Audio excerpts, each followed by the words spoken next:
Ang number coding scheme para sa mga bus na dumaraan sa Metro Manila, kabilang po dyan ang mga galing sa probinsya.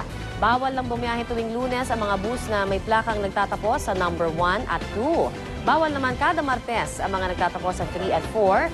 Sa Miyerkules ay 5 at 6, Huwebes 7 at 8 at tuwing Biyernes 9 at 0.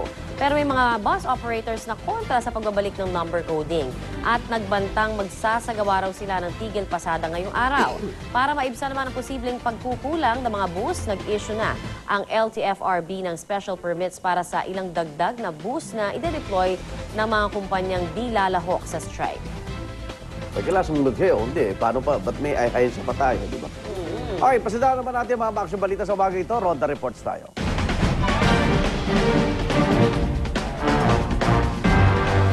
Isang mall sa Parañaque City binulabog po ng pagsabog ilang oras bago nakatakdang closing time kagabi. 6 nasugatan sa insidente. Yan ang Ronda Report ni Dante Perello. Dante?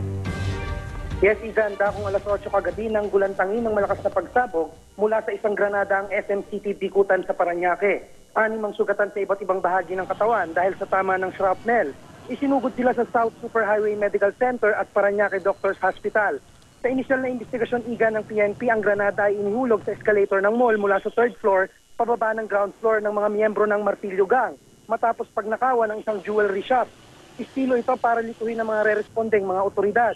Natangay ng mga sospek ang di pa matiyak na halaga ng mga alahas. Ayon pa sa pulisya, sa isang hardware store mismo sa loob ng mall binili ang martilyo na ginamit para basagin ang mga salamin na pinaglalagyan ng mga alahas. Palaisa pa naman ngayon, Igan, kung paanong naipuslit ang sumabog na granada sa mga gwardiya nag-i-inspeksyon bago pumasok ng mall. Yan ang Ronda Report mula sa lungsod ng Parañaque. Balik tayo, Igan. Okay, maraming salamat, Dante Perello. Oy, Loto! Ito na! Ano ba balita? Wala pa rin. Tunay na masasabing multi-millionaire ang tatanghaling winner ng Grand Lotto mamayang gabi at lalong lalaki ang jackpot nito matapos na walang manalo sa huli nitong draw. Noong Sabado nasa 423 million pesos na ang papremyong inaalok. Pero bigo pa rin ang mga mananaya at walang nakachamba sa lucky combination. Check it out. 3, 31, 34, 13, 48, 11. Kung hanggang magkano abot ang nakakalulang jackpot sa Grand Lotto, abangan lang natin sa draw mamayang gabi. Nakaka-relate ba kayo sa mga numbers na yan? Meron ba kinalaman sa buhay nyo? Malaki pa raw yung chances na tamaan ka ng kidlat eh. Oo. Manalo ka. Mapatay na terorista. Hindi sa Pilipinas. 4 na yata milyonaryo ngayong taon. Masyado mabilis ba? At least pwede pa tayong tumaya sa mga gustong umasa pa. Oo. Diba? Nakakatulong din naman yan sa charity. At marami natutulungan ng PCS. Kaya sabi ng CBCB, huwag nyo ng yung magdasal sa Diyos para manalo dyan. Bigyan na langit. Ilang milyon na rin yung nagdadasal naman. Ngayon, kung hindi man kaya swertihin sa Lotto, eto naman ang maagang pamasko para sa mga kawani ng gobyerno. Ngayong araw na, i-release ang kalahati ng 13th month pay nyo. Bukod pa sa dagdag ng 5,000 peso cash gift.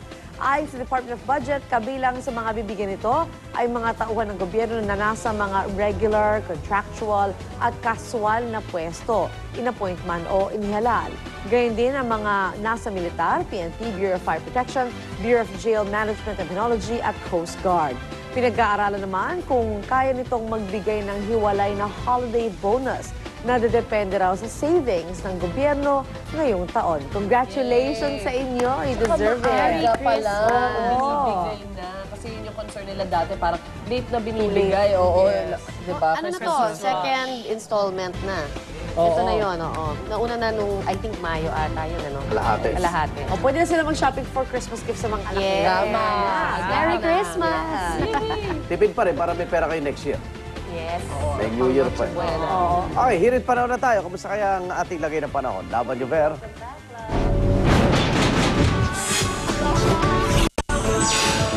Wapak! Happy morning po sa ating mga kapuso. Ito na po ating hirit panahon mula po sa Pag-asa. Tinatawag na kontrol at tulong na zone. Ito po yung tataboy ng mainit na hangin.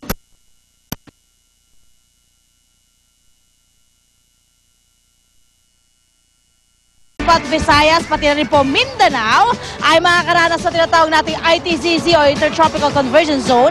Ito naman po yung hangin mula sa Northern at Southern Hemisphere na nagsasalubong sa equator Nagdudulot din po yan ng ulap at ulan. Kaya po ang dulong hilagang Luzon, Southern Luzon, Visayas at Mindanao, magkakaroon po ng maulap na kalangitan na may kalagkang taulan, pagkidlat at pagkulog. Ang Metro Manila naman po at natitirang bahagi ng bansa ay magkakaroon ng bahagya hanggang sa maulap na kalangitan na may pulo-pulong pag-ulan, pagkidlat at pagkulog. Ating pong sunrise mamayang 5:57 a.m. at ang ating pong sunset ay mamayang 5:24 p.m. Narito naman po ang mga temperature and weather conditions sa iba pang bahagi ng Pilipinas. Tandaan niyo po mga kapuso, sa kahit ano pa mang hamon ng panahon, manatiling alerto at mahinahon.